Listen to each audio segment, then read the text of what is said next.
Samuel Eto'o qui sera réélu président de la FECAFOOT le 29 novembre. Samuel Eto'o qui est l'unique candidat à sa propre succession. Mais qu'est-ce qu'il faut réellement améliorer pour ce deuxième mandat? Je vais d'abord commencer par le championnat local. Stabiliser déjà le calendrier du championnat local, qu'on puisse savoir en avance quand est-ce que débute et se termine le championnat camerounais, les gars. Parce que c'est pas normal que nous soyons en fin novembre aujourd'hui et on ne sait pas quand est-ce que le championnat camerounais va débuter, les gars. Lorsqu'on voit ce qui se passe dans d'autres pays africains, au Sénégal, en Côte d'Ivoire, en RDC, où les championnats ont déjà débuté, mais au Cameroun, le championnat camerounais est toujours à la traîne. Et en deuxième position, amener les présidents de clubs à professionnaliser leur club. Même s'il faut jouer le championnat avec 4 équipes, franchement.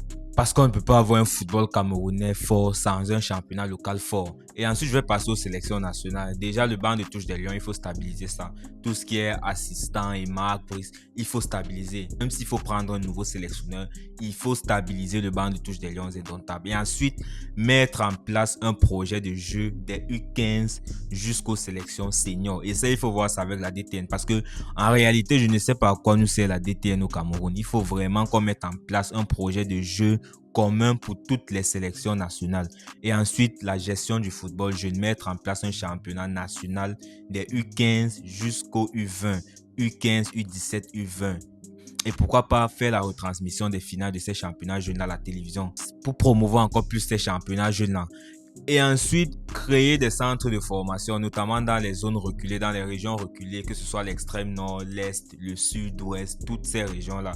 4 centres de formation par exemple. Voilà, je pense que c'est largement faisable au niveau de la FECAFOOT et aussi professionnaliser l'arbitrage camerounais parce qu'on ne peut pas avoir un championnat local fort avec des arbitres amateurs. On a notamment vu ce qui s'est passé la saison dernière dans le championnat camerounais. Beaucoup de plaintes sur les arbitres camerounais. Franchement, il faut professionnaliser l'arbitrage camerounais et ensuite le football féminin, améliorer le football féminin. Aujourd'hui, la CAF a même introduit la Ligue des champions féminines et il n'y a pas de club camerounais à ce niveau-là. Franchement, c'est vrai qu'il y a des avancées au niveau du football féminin au Cameroun, mais voilà, il reste beaucoup à faire, que ce soit en sélection A ou dans le championnat local. Il va falloir travailler à ce niveau-là. Et ensuite, l'administration. Vraiment, on ne peut pas parler du football sans parler de l'administration, malheureusement. Et le mot que je vais employer ici, c'est apaiser. Apaiser les tensions, que ce soit en interne, au sein de la Fédération camerounaise de football ou en externe avec le ministère des Sports. Il va falloir apaiser les tensions pour pouvoir permettre au président de la fédération de travailler tranquillement.